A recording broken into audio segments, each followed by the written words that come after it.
Tribunal Superior Eleitoral de cassar o mandato do deputado federal Deltan Dallagnol gerou reações no Congresso Nacional. Parlamentares liderados pelo Partido Novo realizam uma força-tarefa nos bastidores para obter apoio para a CPI do abuso de autoridade. O deputado Marcel Van Hatten, autor do requerimento, precisa colher 171 assinaturas para protocolar o pedido de investigação contra os ministros do TSE e STF. Até o momento, a CPI do abuso de autoridade já tem cerca de 140 apoiadores. Além do colegiado, Van Hatten ainda lançou um abaixo-assinado para que a população possa pressionar seus deputados a apoiarem as investigações. Vamos então a Brasília. José Maria Trindade. Será que tem força para sair do papel, Zé? A CPI do abuso de autoridade, que nem é uma novidade, né? Já chegou a ser cogitada em outros momentos. No final do ano passado se falou muito sobre ela, né? Ela ameaçou sair do papel, mas ainda não vingou. Será que agora vai, Zé? Salve, boa noite. Pois é, no passado até Renan Calheiros queria uma CPI assim e aprovou uma legislação nova sobre abuso de autoridade, né? Muito boa noite, meu caro Vitor. Boa noite, Dantas, que está aqui comigo em Brasília, nesse estúdio bom e novo de Brasília. Boa noite, Pavinato, boa noite, Mota, e boa noite a você que sempre acompanha os pingos nos is por aqui. Olha, esse termo abuso de autoridade é muito forte. A autoridade, ele fala em nome do Estado, ou seja, tem poderes especiais. Quando há um abuso nesse setor, significa que a vítima é duplamente vítima. É vítima de alguém inescrupuloso e é vítima do Estado, porque é muito forte, fala em nome do Estado.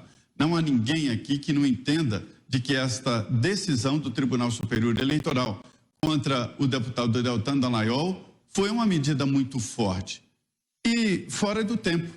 Veja bem, qual é o argumento para a cassação do mandato do deputado Deltan Dallagnol?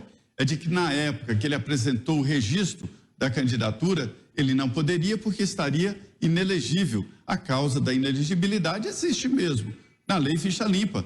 É alguém que esteja ou juiz ou Ministério Público e que tenha inquéritos a responder e renunciou para se candidatar, fica inelegível.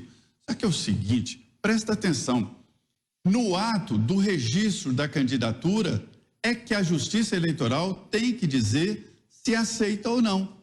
O registro da candidatura foi aceito, portanto, é um ato perfeito, um ato jurídico perfeito. E depois do registro da candidatura, existiram outros degraus. A campanha eleitoral, que é um ato muito importante, inclusive com investimentos de recursos públicos durante a campanha eleitoral. E depois a eleição propriamente dita. E Deltan passou pela campanha eleitoral, recebeu votos, o mais votado do Paraná, e em seguida, veja bem, a diplomação. Este é um ato importantíssimo, a diplomação. Depois da diplomação é que se diz agora, pronto. É o diploma legal que se leva para tomar posse. Mas mais do que a diplomação, Deltan Dallagnol tomou posse e está no exercício do mandato de deputado federal.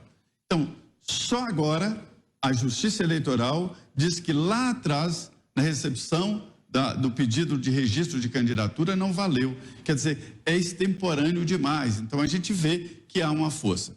Isso mostra que o Tribunal Superior Eleitoral se transformou e se protagoniza como o terceiro turno das eleições no Brasil. As eleições no Brasil têm terceiro turno, que é o jurídico. Todo mundo sabe disso. Antigamente era o marqueteiro principal ponto, agora não. É o advogado. Portanto, é um ato forte. Daí vem esta reação política no Congresso, viu, Vitor? Valeu, Zé. E para você, Tiago Pavinato, uma boa iniciativa, Pavi, a CPI do abuso de autoridade? Boa noite. Boa noite, Vitor. Boa noite, Trindade, Dantas, Mota, nossa audiência aqui conosco. É claro que é bem-vinda. Como bem lembrou o Zé, esta lei do abuso de autoridade, ela nasceu como decorrência do insucesso de uma CPI que se tentou instaurar lá em 2019, muito em razão da própria Lava Jato, que é a CPI da Lava Toga. A maior crítica era a seguinte: não existe um fato determinado para a instauração desta comissão parlamentar de inquérito.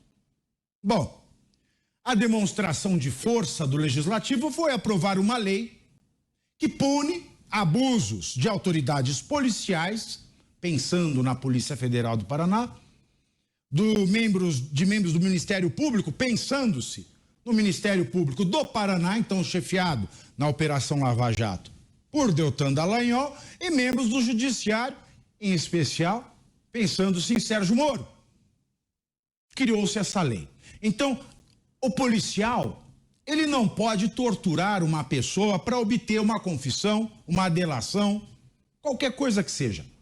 Se o investigado não quer falar, ele não fala. Por exemplo, o Ministério Público, ele também não pode adotar medidas policialescas contra o investigado, e o juiz,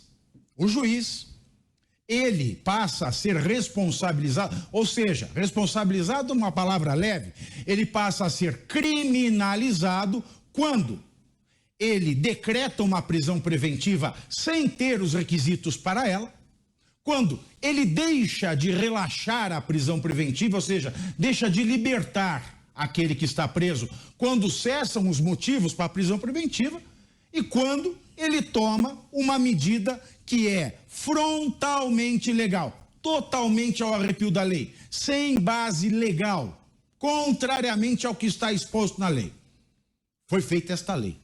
Renan Calheiros mostrou sua força.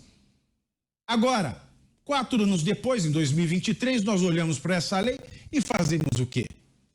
Não sabemos se nós assoamos o nariz ou se nós usamos na falta de papel higiênico, porque nós vemos que esta lei não serviu para nada. Esta lei foi pensada para juízes e promotores de primeira instância. Juízes de primeira instância e promotores que acompanham processos ali. Mas ninguém cogitou. Quem é que vai aplicar esta lei para os tribunais superiores? Como Tribunal Superior Eleitoral, última palavra em direito eleitoral, e ao Supremo, que, como o próprio nome já diz, é supremo. Acima dele, talvez nem Deus na cabeça da maioria dos ministros. E nós temos agora o caso Deltan Dallagnol, que foi eleito pelo voto popular, o deputado federal, nunca aconteceu isso, de um deputado federal ser o mais votado do estado e vir a ser cassado. E ainda com base numa previsão que não está na lei. E eu conversei de ontem para hoje, meus queridos, com muitos advogados eleitoralistas, muitos, principalmente aqueles que defendem a decisão do TSE. Como eu falei ontem, a lei Ficha Limpa teve uma alteração em 2010. Tem um dispositivozinho dela que diz que é inelegível por 8 anos o juiz de qualquer instância, estadual ou federal, e o promotor estadual ou federal, que são 4 hipóteses, só 4. A lei Ficha Limpa dá 4 hipóteses para juízes e promotores. Quais são? Aquele que é exonerado, mandado embora, expulso, aquele que é condenado com aposentadoria, repito aqui, é a tiração de sarro do brasileiro, você ser condenado a não trabalhar e receber aposentadoria, mas isso é a realidade dos príncipes do Estado lotados na magistratura e no Ministério Público. Então, quem é exonerado, mandado embora, expulso, fica inelegível por 8 anos. Quem é condenado com aposentadoria também fica inelegível por 8 anos. E também, e a lei foi muito esperta, a lei ela já traz esta hipótese de fraude. Vai que, pensou o legislador, o juiz e o promotor, querendo escapar da inelegibilidade, ele pede para sair, frustrando o processo administrativo no qual ele pode ser condenado, ou com a exoneração, ou com a aposentadoria condenatória. Então ele diz o seguinte: na pendência do processo administrativo disciplinar, aquele que pedir para sair e sair, se exonerar ou voluntariamente se aposentar, este também vai cair na malha da inelegibilidade. Deltan, no entanto, pesavam contra ele, quando ele estava no Ministério Público Federal, 15 procedimentos, entre eles sindicâncias e reclamações. Acontece que sindicância e reclamação não é processo administrativo disciplinar e não é com base no regimento interno do Ministério Público. Artigo 84 do Regimento Interno do Ministério Público diz que não se equiparam. Também a Lei 8.112 de 90 diz que não se equiparam. Portanto, nós temos um claro abuso de autoridade na cassação de Deltan Dallagnol e isso precisa ser de fato visto.